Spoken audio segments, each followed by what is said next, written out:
data dan informasi. Masih semangat ya pagi hari ini? Pada kesempatan kali ini kita akan membahas sedikit mengenai definisi data dan informasi, nilai informasi, kualitas informasi. Data berasal dari kata datum, yang berarti fakta atau bahan-bahan keterangan. Dari segi bisnis, adalah deskripsi organisasi tentang sesuatu research dan kejadian transaksional yang terjadi. Dalam sebuah buku disebutkan, data sebagai bahan mentah dari informasi, yang dirumuskan sebagai sekelompok lambang-lambang yang menunjukkan jumlah atau tindakan atau hal-hal lain.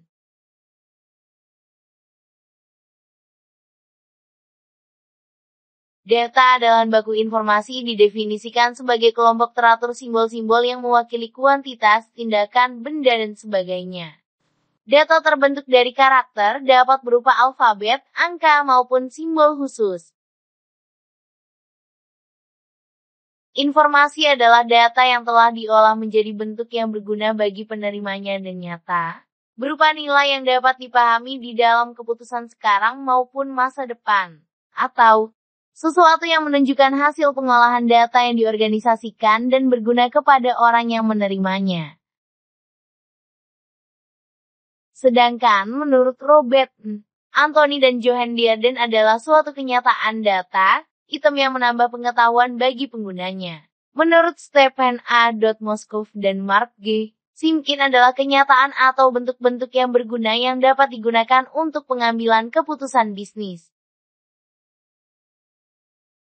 Jadi dapat disimpulkan, informasi adalah hasil dari pengolahan data menjadi bentuk yang lebih berguna bagi yang menerimanya, yang menggambarkan suatu kejadian-kejadian nyata dan dapat digunakan sebagai alat bantu untuk pengambilan keputusan.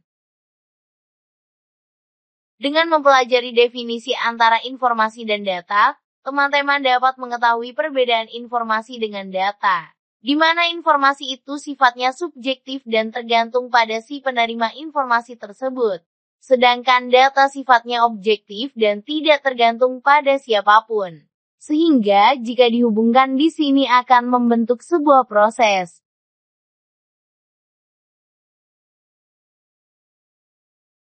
Proses adalah bagian yang melakukan perubahan atau transformasi dari masukan menjadi keluaran. Pada sistem informasi, proses dapat berupa suatu tindakan seperti meringkas data, melakukan perhitungan, mengurutkan data, dan lain-lain.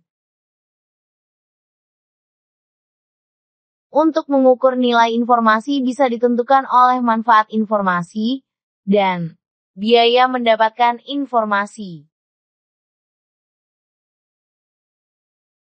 Agar mendapatkan kualitas informasi, informasi harus relevan atau bermanfaat bagi pemakainya. Akurat, tidak boleh menyesatkan dan bebas dari kesalahan-kesalahan, terutama kelengkapan, kebenaran, dan keamanan. Yang ketiga, tepat waktu. Kemudian ekonomis, efisien. Informasi harus dapat dipercaya, bukan hoax. Dalam pengembangan siklus pengolahan data, kurang lebih ada originasen, atau tahapan yang berhubungan dengan proses pengumpulan data. Ada input, ada proses. Proses di sini diolahan dari data yang sudah dimasukkan, kemudian hasil data ada yang disimpan, dan ada yang didistribusikan.